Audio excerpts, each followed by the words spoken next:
On behalf of everyone at New Thought Media Network, thank you for being a member of our virtual family. Your financial contributions help share the New Thought message with people from around the world.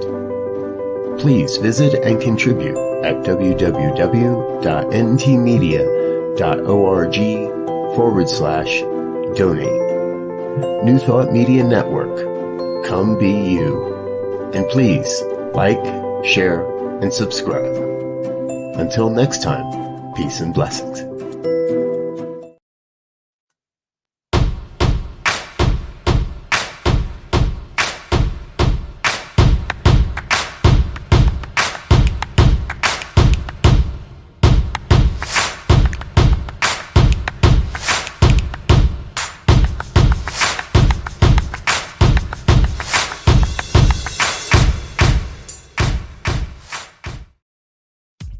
New Thought Media Network is pleased to present The Inclusive Church, Ideas and Resources for Leaders of Multicultural Ministries.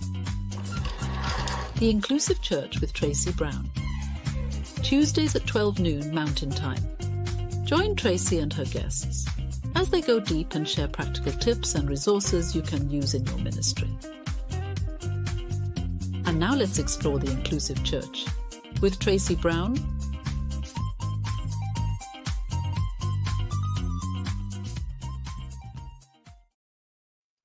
Hey everybody, Tracy Brown here, and it is the Inclusive Church. Time to talk about, think about, and recommit to being leaders in spiritual communities who are committed to, are determined to be inclusive and all the challenges that brings. Couple of reminders every week. I know those of you who pop in all the time are like, Tracy, we could recite this now. When Tracy says church, she is not talking about a building, not the four walls, not the property. When I say church, I'm talking about the people, a group of people who have come together to explore, understand, and apply spiritual principle in their daily lives and make a positive difference in the world. And if the pandemic didn't teach us anything else, it taught us that the church is not the building. It's the relationships that we have. It's what we teach and how we teach it. It's how we depend on each other and how we provide for each other. And so Inclusive Church is a program and will be a book about ideas and resources for people who are leaders in multicultural ministries. And that brings me to the second thing that I try to mention every week. When I say leaders, I am not limiting that to ministers. I love to believe that every minister is a leader, although that hasn't been totally 100% demonstrated in my experience. But ministers are leaders of their individual communities. That is the premise, that is the hope, that is the belief. But there are so many other people who are required to be engaged and involved in order for the ministry or the congregation or the spiritual community to actually achieve its goals. And every one of those people, the person who is teaching your young folks, the person who is serving on your board, the person who gets licensed as a teacher, a chaplain, a practitioner, or in some other helping role. Everyone who volunteers on a regular basis because they are committed to do what they can do to make sure that your church or your ministry is successful. Every one of those people I consider a leader. So this show about Inclusive Church is really about helping all leaders reflect on and develop ideas and resources related to stepping forward as a leader in the spiritual community. So I can see that we've got some folks on Facebook and YouTube and LinkedIn. So Feel free to say hello, just like Anita has and just like Evelyn has. So glad to see both of you and feel your presence and your energy today. And anyone else, if you want to tap in and let me know you're watching, I love that. And throughout the show today, please feel free to add comments or ask questions in the chat. I am doing a toolkit Tuesday, a toolkit show today. So again, the goal is 30 to 35 minutes. And next week, let me alert you now in case I forget at the end, I will have a guest and we're going to be talking about what does inclusion look like and feel like from the perspective of a member of the community. And what are some of the things members might be looking for in leaders in order to demonstrate a commitment to inclusion? So that's coming up next week. Today, we're focusing on adversaries. Oh, wait, what am I doing? So many people in our new thought spiritual communities get really nervous if we talk about anything that looks like or relates to conflict. Yeah, let's get over that. Because in an inclusive church, there is going to be conflict, there's going to be misunderstanding, there's going to be miscommunication because you are including people who have different cultural backgrounds, who come from different age groups, who speak different languages, who hang out in different communities. And so when we bring people who are very different from one another together as part of our church or our programs or our activities or our denomination, right? When we are bringing people together, there are going to be different views. There are going to be shifting understandings. There's going to be transformation. And all of that requires conflict. You can't change the culture without any conflict. You can't really move to achieve your goals without any conflict. And I was recently in a situation where it became really clear that there were these camps, right? This camp of, let's give some ideas, let's give some suggestions. Hey, we're going for the same thing. Have you looked at it this way? Have you looked at it that way? And let's talk about it. And then the other camp was really, oh, why are you being so adversarial? Why are you always bringing up criticism or problems? Why can't you just go with whatever we're doing and how we're doing it?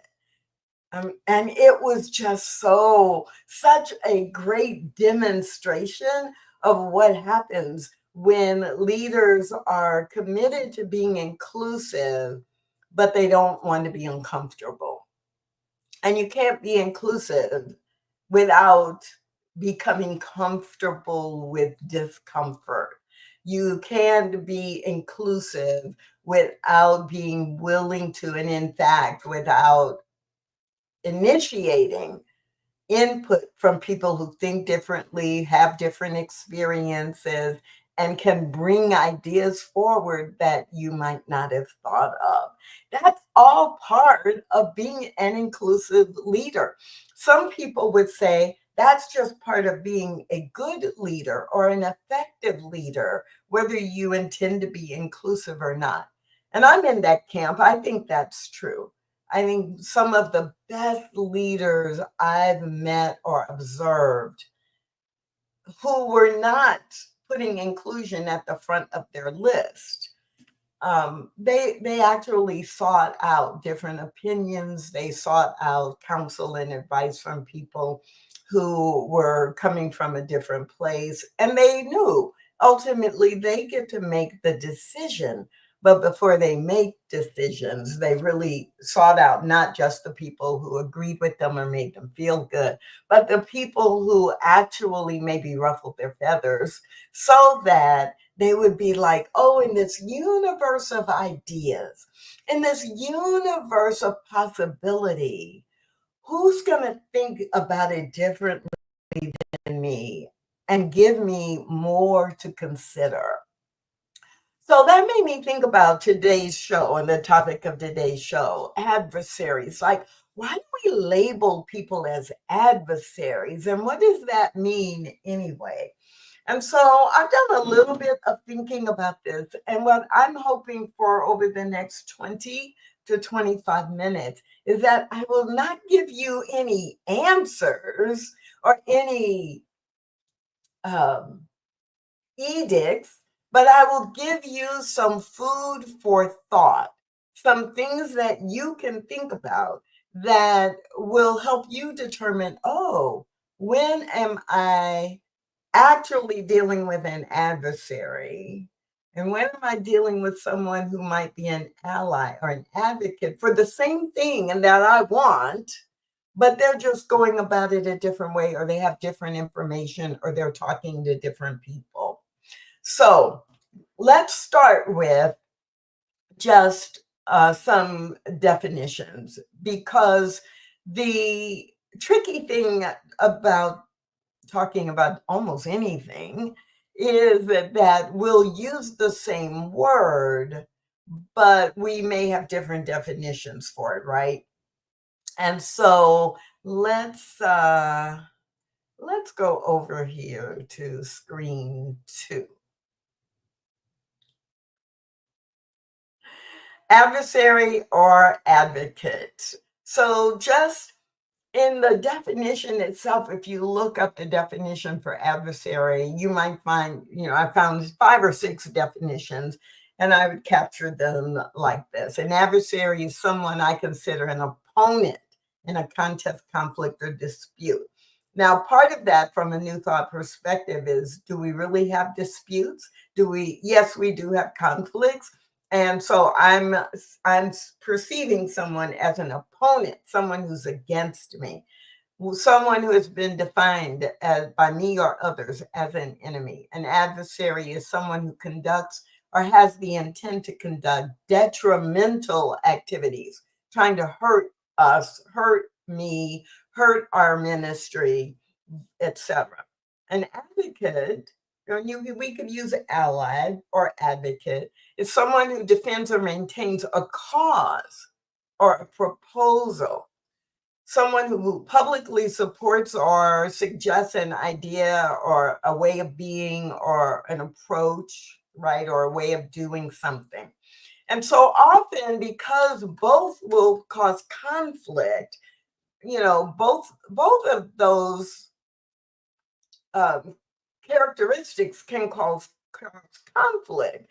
And if we aren't careful, we might mistake someone who's really on board with us and moving in the same direction as someone who is against us and trying to stop what we are doing. And so I began to think about, what are some of the things that distinguish the difference between an advocate and an adversary. So often the adversary is someone who actually disagrees with the end goal or the purpose, right? I'm leading a 6-module series on facing racism for leaders in New Thought. And someone who's an adversary or coming from an adversarial position would be someone who actually doesn't agree that we need to be inclusive or that we need to talk about racism, right? Whereas an advocate is someone who they're like, yeah, we need to talk about this. This is a really tough subject, but they may have a suggestion about doing it in a different way. Like they're questioning how I'm going about designing and delivering these 6 modules, which is different than an adversary who is like, this is not a topic that you should be talking about in church at all, or I don't like it, and I'm not racist, so it needs to not be, we need to not even offer this. And they're just like, no, your goal, your overall goal, your primary goal that you're going for is wrong, or I don't agree with it, or I'm going to tear it down, and I'm going to go and talk to people and try to make sure you are not able to do those 6 modules at this church. We're just not going to have it. The advocate, though, is someone who is actually on the same page with the end goal.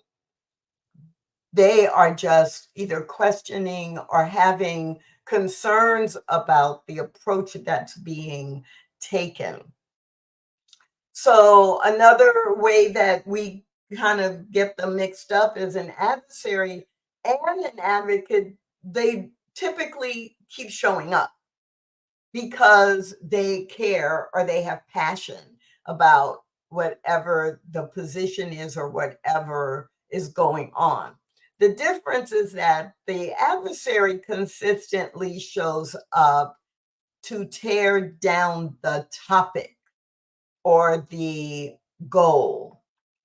The advocate typically consistently shows up with the same goal, but they may be asking questions about the how, going back to the first example. But there's no, there's no dissension or disagreement about the goal itself or the overall intention. Number 3, the adversary really often focuses on personality and character, while the advocate is almost always focusing on policy and process improvements, not the people, but the policy, or not the people or the personalities, but the principle.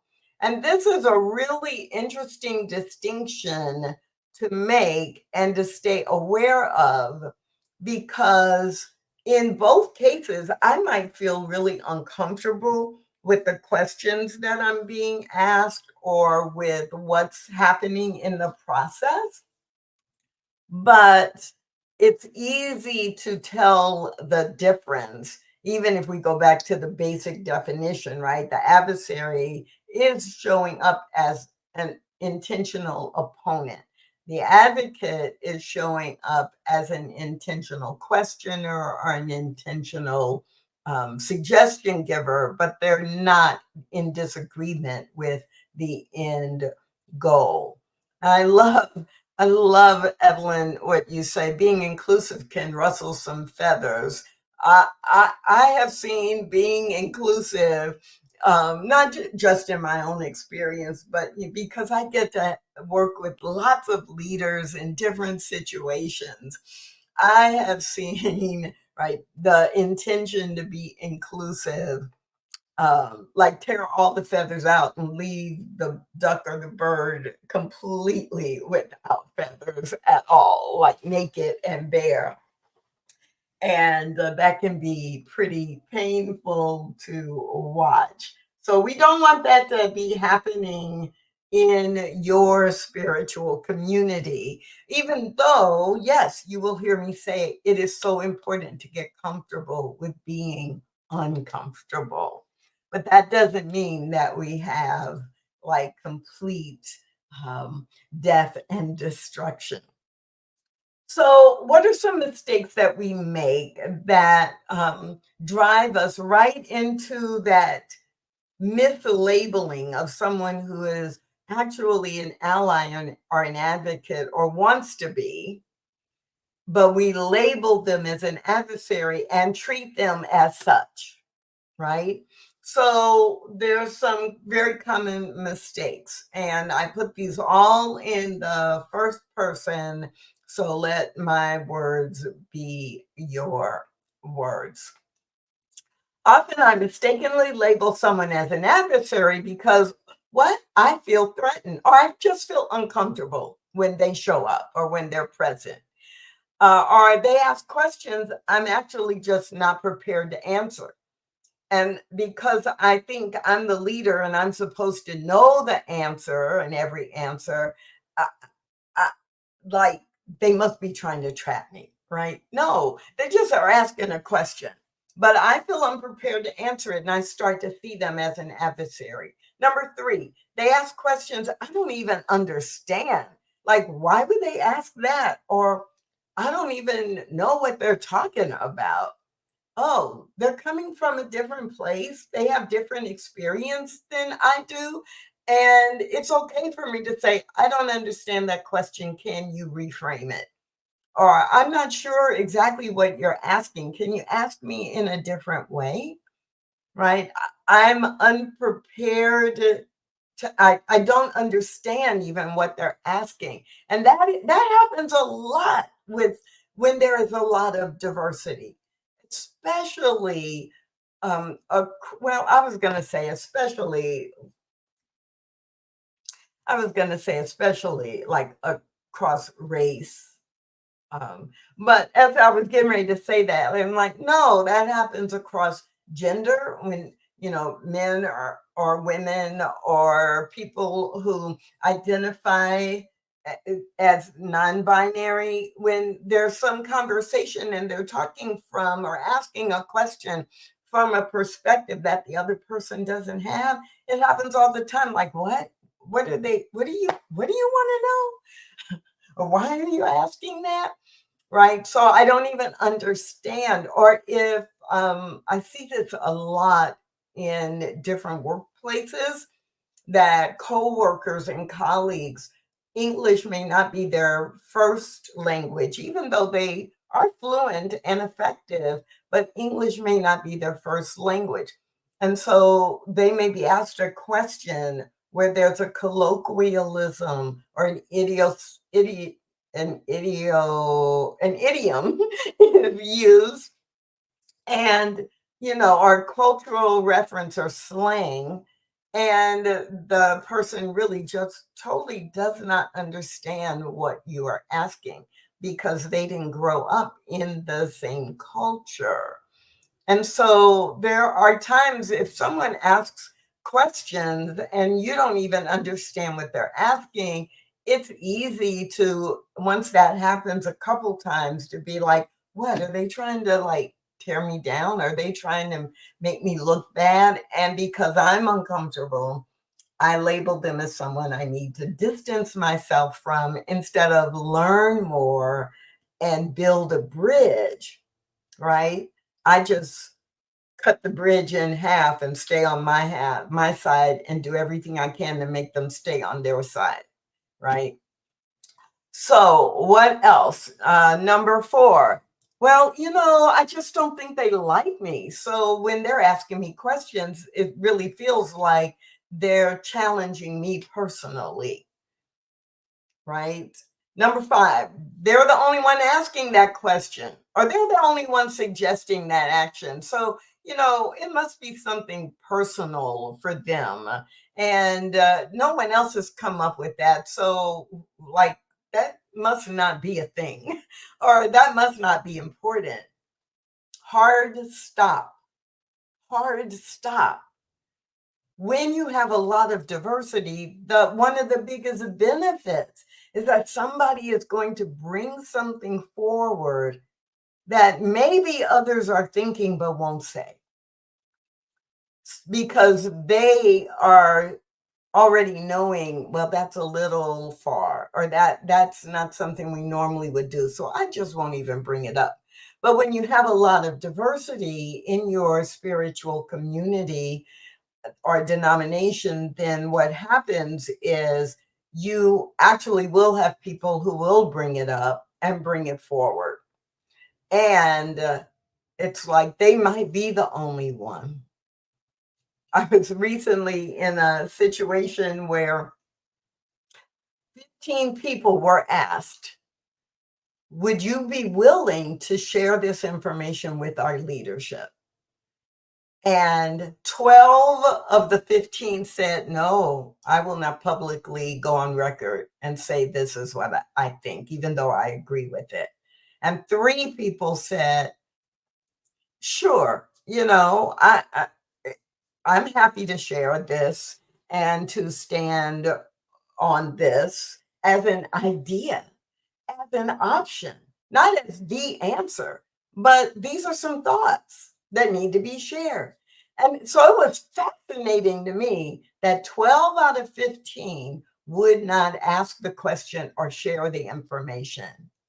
And the 3 who were willing to share were labeled as adversaries because they were willing to say, yeah, here are some thoughts, or here's a question, or here's some ideas. So it's really important to recognize that number 5, sometimes if you have only one person asking a question or suggesting certain action, that doesn't mean they're the only person with that idea. It may mean that you created an environment where people know there are consequences that they are not willing to experience. That's a possibility. The other possibility is that they actually really might have, that might be the one person who has the one idea that's needed to be the key to unlock whatever a challenge is facing you. That one person might be the person who comes up with the new idea that nets you a 10% growth in your membership in your individual spiritual community over the next 18 months. That one person who's suggesting something that nobody else has either thought of or has been willing to bring forward could be your best ally in achieving the goals that you have around raising money, increasing membership, serving a broader community, incorporating new programs or new age groups into your spiritual community.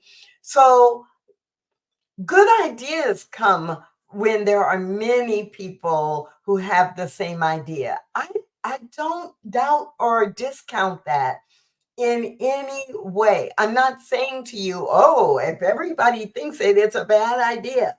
I'm not saying that.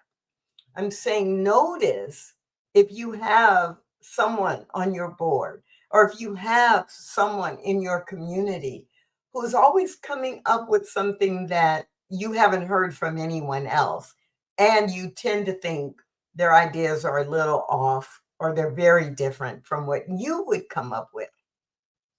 Be careful about labeling them as an adversary or thinking they're difficult or they're just weird. Be careful about that because they might be the one who has the key to unlock your gnarliest problem or the key to paving the way to you moving towards your biggest goal faster than you would get there on your own.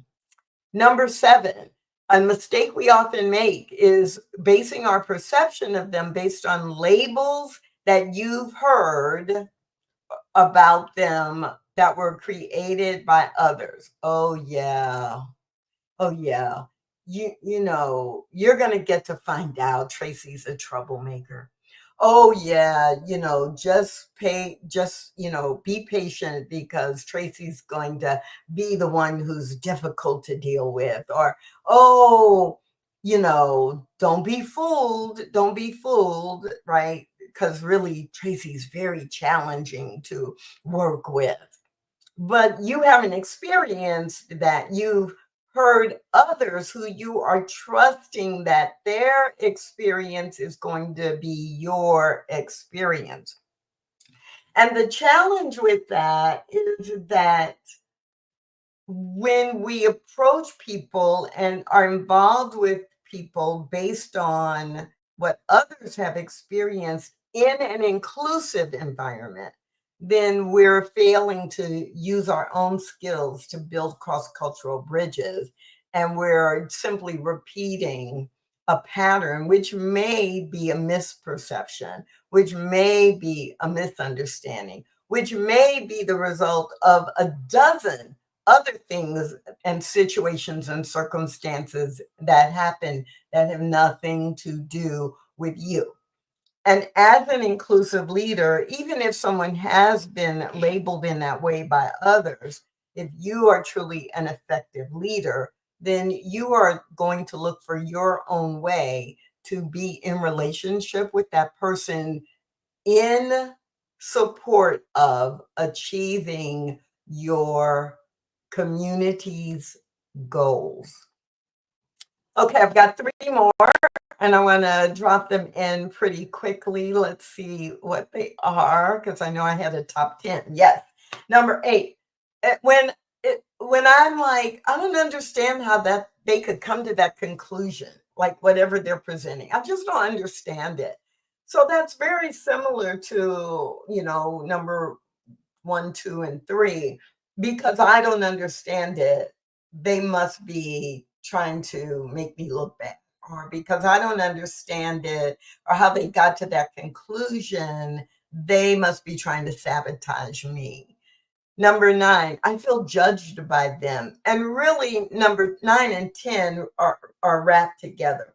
If I'm realizing that my discomfort or my labeling someone as an adversary is based on the fact that I feel judged by them or they haven't told me how good I am, right? And so I'm waiting for them to acknowledge how hard I'm working or how difficult this goal is that we are sharing or that we agree on the goal. And it's really, really hard. And they're not constantly telling me, hey, I know it's really hard. I know you're working really hard. Then if I'm seeing them as an adversary, that's really about me, right? I need to do my own work because I'm judging them based on the story I'm making up inside of me. And many of these top 10, many of them are really based on my feelings, not the actual content of what is being delivered. So there are 5 things that an inclusive leader really, really looks for and tries to recognize in these type of situations. An inclusive leader recognizes that it is critically important to clarify shared goals rather than comfort. Like, are we on the same page? Like, have I had a conversation? Have I had a conversation with this person to see what their goal is and how it aligns or how they understand my goal? Have I had that conversation with them in private or publicly so that I'm recognizing, oh, we're actually trying to get to the same place, even though I am woefully uncomfortable. Like I'm really, really uncomfortable, but oh, I can trust that we're trying to get to the same place. Number 2, it's necessary to seek input from people with different experiences and different perspectives. An inclusive leader recognizes how important that is because none of us can know everything. So the more people I tap into, the more ideas I get. Sure, ultimately, as the leader in this community, I am going to be held accountable for whatever decision is made. But if I make my decisions based solely on what I can think of myself, I'm probably not going to come up with the best possible course of action. Number 3, an inclusive leader recognizes that the majority of the time, what feels like a personal attack is not personal at all, especially if the person is talking about issues, policy, programs, or solutions. So it's important to check our human tendency to assume it's whether they like me or not, or whether it's my personality or I just don't like their personality. An inclusive leader really listens for, are these suggestions, are these questions about process, about end results, about intention? Or am I hearing them as belittling to me or criticizing me personally. An inclusive leader really works to be able to see the difference and process the difference. An inclusive leader recognizes that a question for accountability is not an attack. A question related to accountability, holding you accountable for doing your job of being the leader, is not an attack. It's accountability. And if we don't have a lot of experience being held accountable from people, or being held accountable by people who are not just like us, it can feel like someone is attacking you. But that's not the case.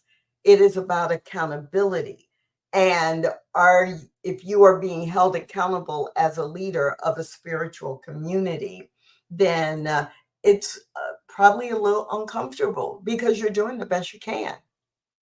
But questions related to accountability are not an attack. And number 5 of inclusive leader truly recognizes that suggestions I wouldn't think of are actually a demonstration of the diversity I say I want.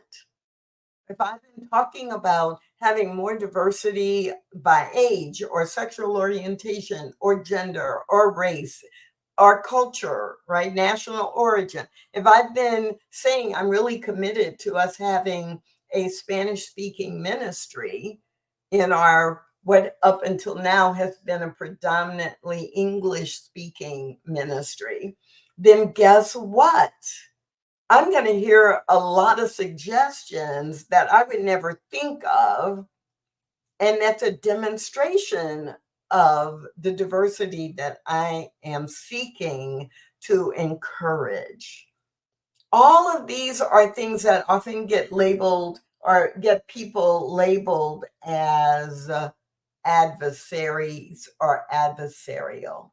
And so I'm going to close out today's show with a reflection about this that I hope you will enjoy. But more than that, I hope you will take it in and use it as a way for you to recognize when you might, just might, be labeling someone or a group of people as adversaries when really they are trying to be your advocate or your ally.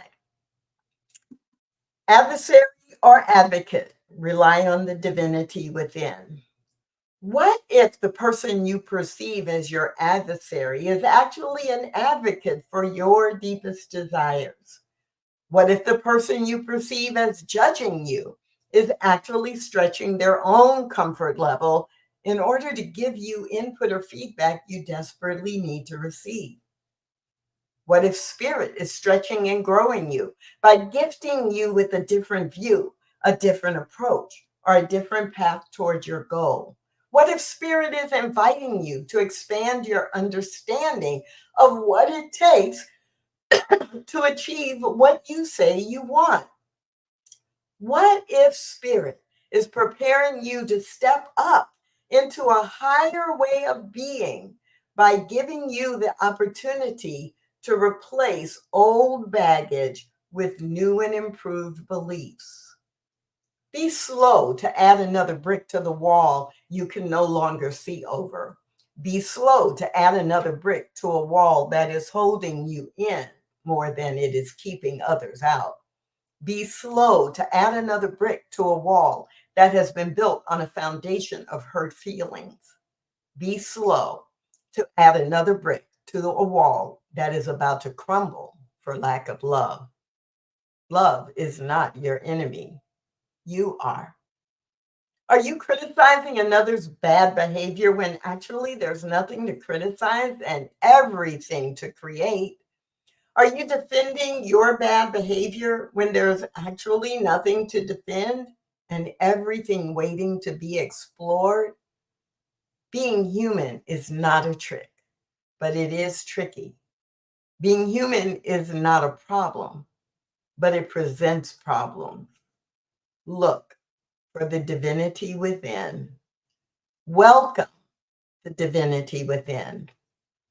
Rely on the divinity within.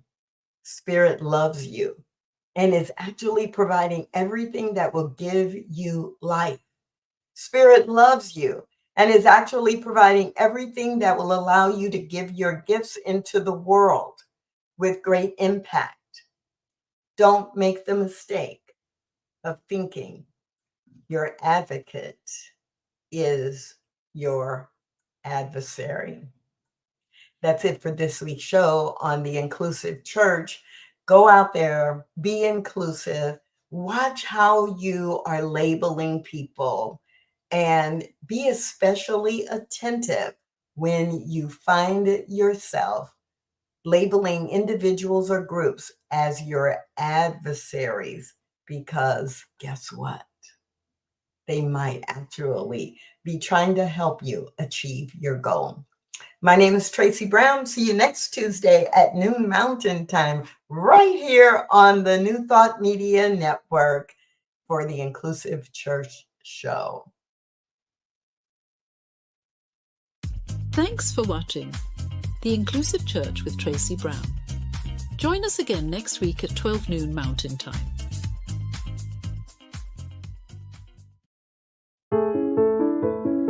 New Thought Media Network.